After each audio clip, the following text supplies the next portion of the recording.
Hello everyone, कैसे हैं आप सब और क्या हाल समाचार हैं आपके। देखिए, आज एक न्यूज़ वायरल हो रही है कि भैया मोदी जी ने ट्रंप को फ़ोन ही नहीं किया और वही रीज़न है कि इंडिया और ट्रंप यानी इंडिया और यूएस के बीच डील नहीं हुई। क्या है कहानी बताता हूँ, मार्केट पे कैसे इसका इम्पैक्ट पड़ा वो बताता हूँ।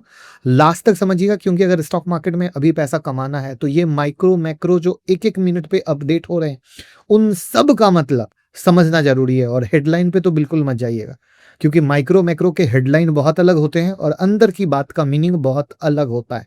तो आप फंस सकते हैं और गलत डिसीजन ले सकते हैं। 10 जनवरी से शुरू होने जा रहा है हमारा स्टॉक मार्केट मास्टर क्लास, जहां पे हम टेक्निकल एनालिसिस सिखाते हैं बेसिक से एडवांस तक। लेकिन साथ में जो सबसे इंपॉर्टेंट है वो है माइक्रो मैक्रो फैक्टर, जिसके आधार पर मार्केट चल रहा है। और अगर आपको बेचना नहीं आता है तो आप कमा नहीं पाओगे। तो अगर आप माइक्रो मैक्रो समझ पाओगे, टेक्निकल को समझ पाओगे, तो आप बेच के सही ट्रेड कर सकते हो। तो वो सारी चीज़ें, यानी मैं 20 साल से कैसे ट्रेड और इन्वेस्ट करता हूँ, सिखाने वाला हूँ। लिमिटेड सीट है, 9708094321 पे कॉल कीजिए, हमारी टीम से बात कीजिए और मौका जाने मत दीजिए, क्योंकि सीखेंगे तभी जीतेंगे। तो आज आपको पता ही है कि मार्केट में दबा के गिरावट हुई है। तो क्या है, कैसे है, समझाता हूँ। तो सबसे पहले न्यूज़ क्या है कि US commerce secretary Howard Lutnick ने एक पॉडकास्ट, ऑल इन पॉडकास्ट में खुद एडमिट किया कि इंडिया यूएस ट्रेड डील इसलिए नहीं हुआ क्योंकि इंडिया ने डेडलाइन मिस कर दी। और ये कोई र्यूमर नहीं है, डायरेक्ट यूएस साइड का ऑफिशियल वर्जन है। He didn't call. Wow. So that Friday left. The middle of the next week, we did Indonesia, the Philippines, right? Vietnam. We announced a whole bunch of deals. Malaysia in that period. So we did these whole bunch of deals. So that's like, That staircase. and they were and because we negotiated them and assumed India was going to be done before them, I had negotiated them at a higher rate. So now the problem is the deals came out at a higher rate. Right. And then India calls back and says, "Oh, okay, we're ready." I said, "Ready for what?" It was like 3 weeks later. I go, "Are you ready for the train that left the station 3 weeks ago?" So what happened is they just, there's sometimes there's that seesaw, and people are on just the wrong side of the seesaw. तो अब मामला क्या है? तो यहां पर मामला यह है कि ट्रंप जो है डील को स्टेयर केस स्टाइल में करते हैं। पहले आओ पहले पाओ। First country best deal, second थोड़ा महंगा, थर्ड और महंगा। जैसे जैसे लिस्ट लेट आओगे वैसे वैसे टर्म कंडीशन टफ होते जाएंगे, यानी जो पहले आया उसको सबसे सस्ता और फेवरेबल डील मिलेगा। ये कंडीशन हुई थी पहले जब ट्रेड डील की कहानी हुई थी, जब ट्रंप कह रहे थे कि भैया डील कर लो हमारे साथ वरना हम टैरिफ लगा देंगे। तो यहां पर अगर हम बेस्ट एग्जांपल की बात करें तो यूके डील बेस्ट है। 2 फ्राइडे के अंदर डील क्लोज हुई और यूके के पीएम ने वेडनेसडे नाइट को डील क्लोज की। थर्सडे को प्रेस कॉन्फ्रेंस हुआ, रिजल्ट हुआ कि यूके को बेस्ट बेंचमार्क डील मिल गई। और ये डील बाकी के लिए एक बेंचमार्क यानी फ्लोर सेट हो गया कि भैया इससे नीचे तो किसी को मिलेगा नहीं। इसके बाद आया इंडिया, यानी इंडिया था सेकंड लेवल पर। इंडिया को बोला गया कि तुम्हारे पास 3 फ्राइडे हैं, क्लोज कर। अब यहां पर यूएस की डिमांड क्या थी कि मोदी जी को पर्सनली प्रेसिडेंट को कॉल करना होगा। मतलब लीडर टू लीडर ट्रस्ट कह लो, पॉलिटिकल कमिटमेंट कह लो, या जो भी कहना। बट प्रॉब्लम क्या हुआ कि मोदी जी ने कॉल नहीं की। कंफर्टेबल नहीं लग रहा था, डेडलाइन निकल गई। अब मोदी जी ने कॉल ना करके सही किया या गलत किया, आप प्लीज कमेंट में बताइएगा। मैं अपनी बात लास्ट में दूंगा, लेकिन आप अपनी बात जरूर शुरू में रखें जिससे कि नैरेशन समझने में हेल्प हो। तो उस फ्राइडे के बाद ट्रेन छूट गई और यूएस ने इंडोनेशिया, फिलीपींस, वियतनाम, मलेशिया सबके साथ 1 बाय 1 डील अनाउंस कर दी। और ये डील इंडिया को एज्यूम करके नेगोशिएट की गई थी।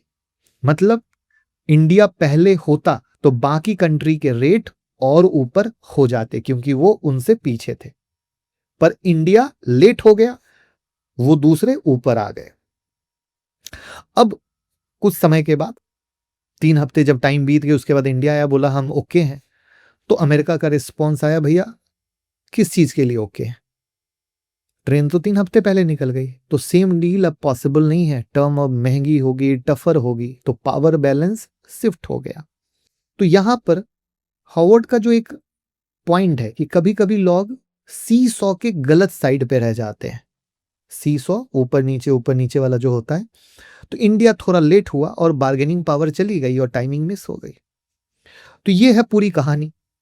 बट इस पूरी कहानी में जो इंडियन मार्केट पे इंपैक्ट हुआ वो हम बता रहे हैं, बट उससे पहले आप समझने की कोशिश कीजिएगा कि आप इसी से रिलेट कर लेंगे। ट्रंप जो डेली आके स्टेटमेंट डाल रहा है वो गलत है। उसको पता चल चुका है कि मोदी जी झुके नहीं, ठीक है, और झुके नहीं तो ये सारी की सारी टैक्टिक है इंडिया को झुकाने की, कि मैं कुछ भी अनाप शनाप बोलूं तो वो उसकी स्ट्रेटजी है। मोदी जी की स्ट्रेटजी चिल्ला के बोलने की नहीं है, ठंडा करके खाने की है।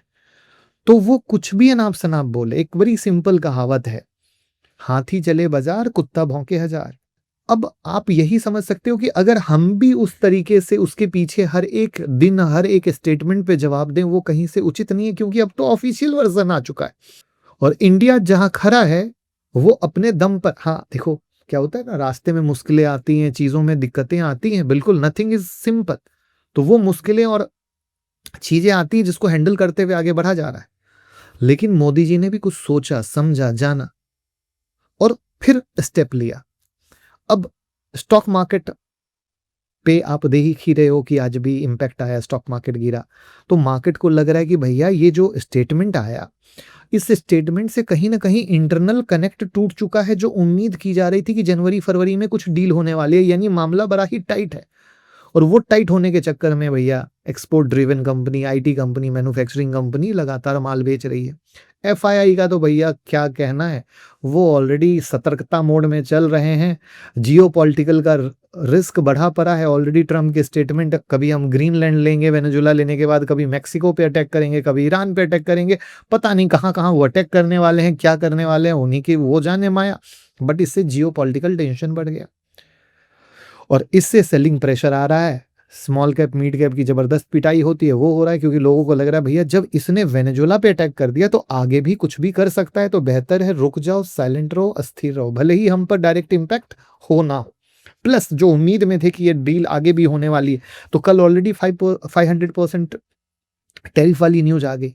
तो क्या होता है, न्यूज से न्यूज की कड़ी जुड़ती है ना, तो इंसान डर जाता है कि अरे बाबा क्या होगा, किस तरीके से होगा, इंसान समझ नहीं पाता है। तो यानी मार्केट का रियल डर है कि भैया ट्रंप जो है डील ड्रिवन प्रेसिडेंट है और इन सब में टैरिफ का threat, trade pressure, policy uncertainty होती है। और जब पॉलिसी की अनसर्टेनिटी होती है ये मार्केट को कभी पसंद नहीं आता है और वहीं पर फिर पैनिक क्रिएट होता है, पोर्टफोलियो में सेलिंग आती है और ये सब कहानी होती है। तो ये जो भी आप देख रहे हैं, डरे नहीं, बल्कि मार्केट के करेक्शन में सिर्फ और सिर्फ किसी के टिप पे ना जाए, क्वालिटी शेयर पे फोकस करें, स्ट्रॉन्ग फंडामेंटल वाले शेयर पर फोकस करें और विजन 3 से 5 साल का रखें, तो आप बहुत अच्छे से सरवाइव करेंगे। लेकिन किसी के टिप्स के पीछे जाएंगे, आगे पीछे जाएंगे, तो आपका सारा काम खराब हो जाएगा। ये लिख के ले लीजिए। उम्मीद करता हूँ वीडियो सच्ची और अच्छी लगी हो, तो वीडियो को शेयर कीजिएगा, प्यार दीजिएगा, क्योंकि सबको पता चल सके कहानी क्या है। धन्यवाद।